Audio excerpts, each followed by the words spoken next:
The following is a short tutorial on how to use the content browser or the lessons tool. The lessons tool is the upgrade to the content tool, so I'm going to show you how this works. So if you click on content browser, you will come in and you're going to see this. Now, when you come in and see this, a message will pop up that will ask you if you want to turn on the new content experience, which is lessons, or leave it off. We're going to turn it on just to show you what it looks like.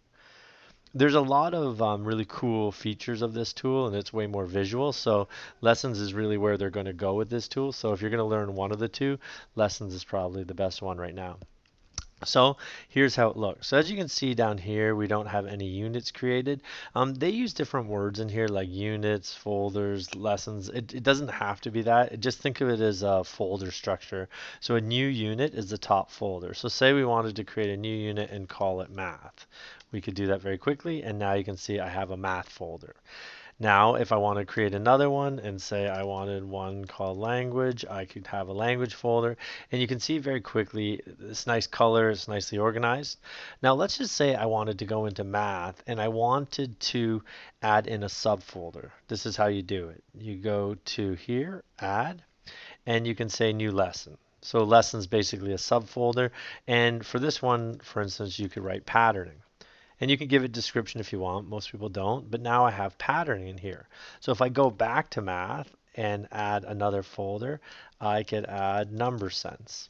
And you're going to see very quickly you can build out a folder structure in which you can store and organize all the content you're bringing into D2L. Just like if I went to language, I'll just do one more. I can add and I can say new lesson and I could say media literacy. So you're going to see it's very quick to build these out. Now the next part is you can have folders within folders. So if I went to patterning and say in patterning I wanted to click add, I could add a folder in patterning. So I wanted patterning and maybe I wanted a folder for video support. So I wanted to store all the kind of cool videos I found in patterning to help my students. I could have a subfolder called video support, and you're going to see it kind of tiers down. So there's the top folder, the second folder, and then the folder within that. Now I can do that for any of those that I like, but when you're ready to start putting in content, you select the folder you want to put it in first. So say I wanted to go video support under patterning. I would click on that folder and then I would go to add. Once in here, it's going to say, what would you like to add? And you can see there's a variety of different places we can add in from. I'm just going to go over a few. First one's important, HTML document. And this is just like you're posting in the news. And what's really nice about this is that you can put in multiple videos, links. You can kind of build out a whole lesson within here if you wanted to. And the reason you can do that is you have access to insert stuff, which is a different spot, but that's it right there. You could go into YouTube and you could write pattern. And you could find the video that you were looking for, you could add it in, and you could post that right into that feed. If you wanted to write text underneath it, you could add another video underneath it, and when you're ready to push that in, you can save it, and you can see now under video supports, I now have this patterning video that plays right within this window. So it's a really good way to, like all those videos you're finding throughout the years, to kind of help you put them in one place and organize them. It's a good tool to do that.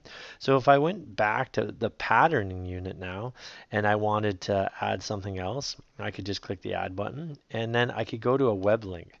Now a web link will allow me to put any link in, so I'm going to use the one for Mathify and I'm just going to click Mathify, and you can see in here I can embed it on the page so they can see it right within that window. They don't have to leave D2L, or they can open it in a new tab and go to another window. You can play around with that, see what you like, but if I do that, you're going to see now that we have access to Mathify directly in this window. So if a student wanted to log in, this is all embedded right in this window. So it's kind of a nice feature, and they can go through and do what they need to do and not have to leave D2L.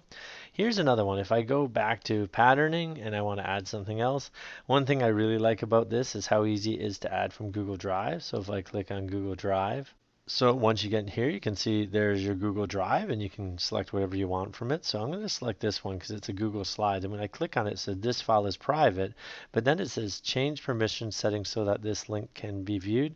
So because that's checked off, this link will be able to be viewed by anyone who comes in through D2L.